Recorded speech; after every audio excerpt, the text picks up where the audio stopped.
Hello, my name is Victoria Cooper. Today is April 17th, 2016, and I will be presenting a persuasive speech on why you should donate blood.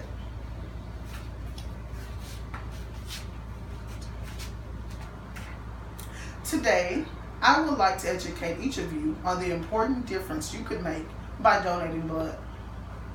Imagine your father has just suffered a heart attack and must undergo open heart surgery in order to repair the damage.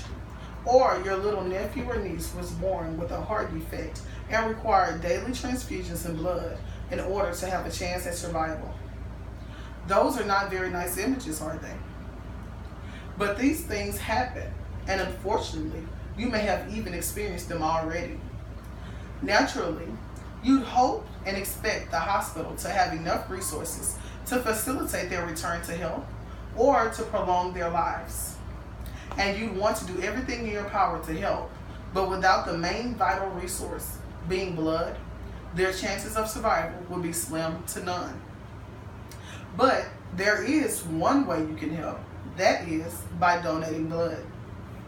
Transfusions of red blood cells, platelets, and plasma are critical to a patient's return to good health and vital to helping save someone's life in an emergency situation.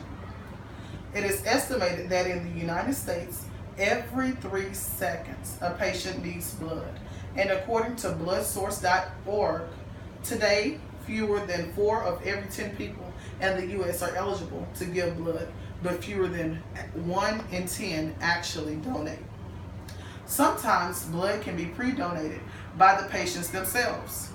However, most of the blood needs to come from a healthy volunteer donors, yet less than 5% of the eligible U.S. population donates blood in any given year.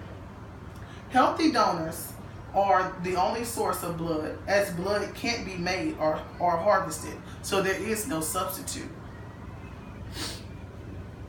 The blood supply in the U.S. is consistently low, and the demand for blood increases each year, much faster than the rate at which people are donating blood.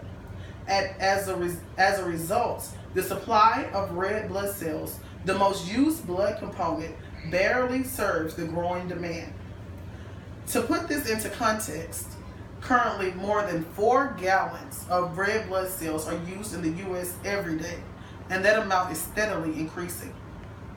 By donating blood to ensure there is enough in supply, the life we save may very well be our own one day.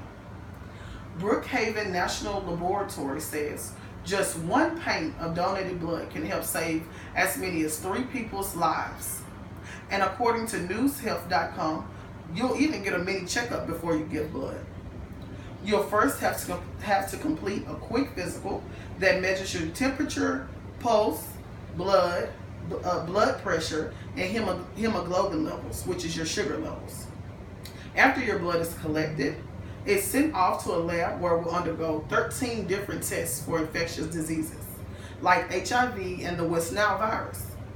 If anything comes back positive, you will be notified immediately. I'm hoping most of you by now are considering giving blood, and that if you're wondering if you will meet the requirements to donate. The American Red Cross says blood donors must be in good general health and feeling well, be at least 17 years old, and they must weigh at least 110 pounds. The donation process from the time you arrive until the time you leave is only about an hour. The donation itself is only about 10 minutes, and less than 1 pint is taken during the donation. There is no need to think you will be missing blood because your body replenishes what was donated within 24 hours. And the red blood cells that are lost are replaced within 10 days. So as you can see, it's safe, easy, but most importantly, it saves lives. In conclusion, I'm sure in time of need, we would all expect blood to be there for us. But barely a fraction of those who are able to give actually do. Yet sooner or later, virtually all of us will face a time of great vulnerability in which we need blood. Think about how simple things would be if everyone gave blood. If it was done on a fairly regular basis, the shortage would be minimal, and so would the wait for an emergent resource when a life is on the line. Thank you.